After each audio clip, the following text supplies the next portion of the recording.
Ladies and gentlemen, friends of Israel and lovers of Zion, we are so excited to see how Jerusalem Prayer Breakfast Initiative has gathered us in Jerusalem. Members of parliaments, ministers, pastors, leaders of influential organizations, businessmen, media representatives from all over the world. All of you came here to the land of Israel to pray for the peace of Jerusalem. This year we are celebrating 100 years of Balfour Declaration. Balfour's interest in the Jewish and Jewish people history was long. It originated on the Old Testament training that Balfour had received from his mother and in his Scottish upbringing. He knew that Christian religion and civilization owe to Judaism an immeasurable debt. Churchill said, "You ought to let the Jews have Jerusalem. It was they who made it famous." Teddy Kollek, the legendary mayor of Jerusalem, said, "For 3,000 years, Jerusalem has been center of the Jewish hope and longing.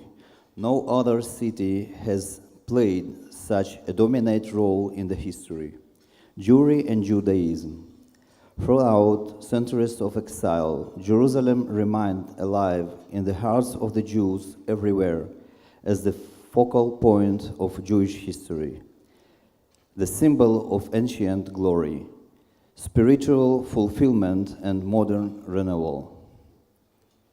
The question of Jerusalem is not only a political matter. Is it a question of truth? It's a biblical issue, one that is cherished by Jews and Christians around the world. Recognizing Jerusalem as the capital of Israel brings a blessing to the nations, while trying to divide it will bring a judgment.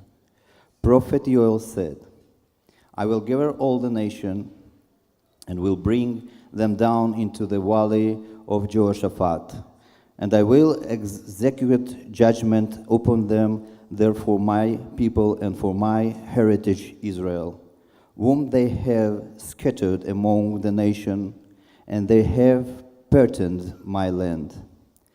You have surely heard about the BDS movement, which is aimed against Israel's existence as a Jewish and democratic state.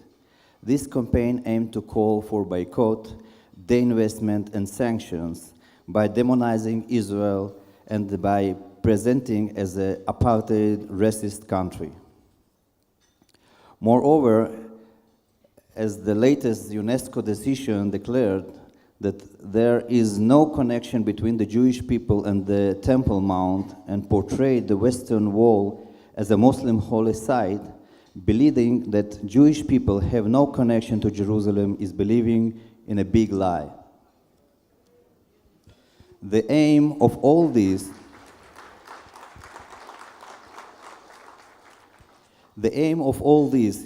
is to declare that Jews are here illegally and consequently should be removed from all land that was promised to Abraham, Isaac, and Jacob. We have gathered here to launch a worldwide movement to support Israel. Isaiah the prophet said, "For Zion's sake will I not hold my peace, and for Jerusalem's sake I will not rest, until her righteousness go forth as brightness, and her salvation as a lamp that burns."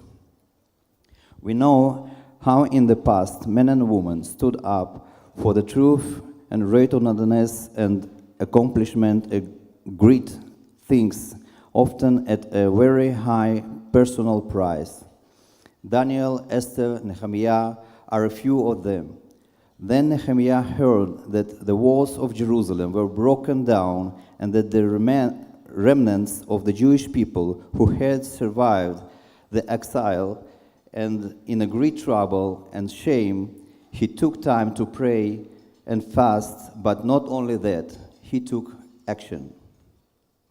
He took personal responsibility for the matter and called the people to build the wall, and Gates being personally a great example. Many families joined him. Side by side, they stood and built up the broken walls of Jerusalem in 52 days. We also should take our place at the wall and build, invest, and bless Israel. We call Christian communities worldwide to stand in the gap of support and pray for Jerusalem. Please help us to accomplish this. Together we can do this. We want to announce hereby that having reached the milestones of the 50 years of Jerusalem's reunification, we are launching the Jerusalem Prayer Breakfast movement. As we determine to take our place at the wall as watchmen and intercessors. Now our time has come to stand, unite in the gap of Jerusalem. Just as Nehemiah stood up, people of faith must take and open themselves to pray and to advocate on behalf of Jerusalem. Join the Jerusalem Prayer Breakfast movement and make a covenant commitment not to forget Jerusalem, but to build, invest, and bless. Thank you very much. Good morning.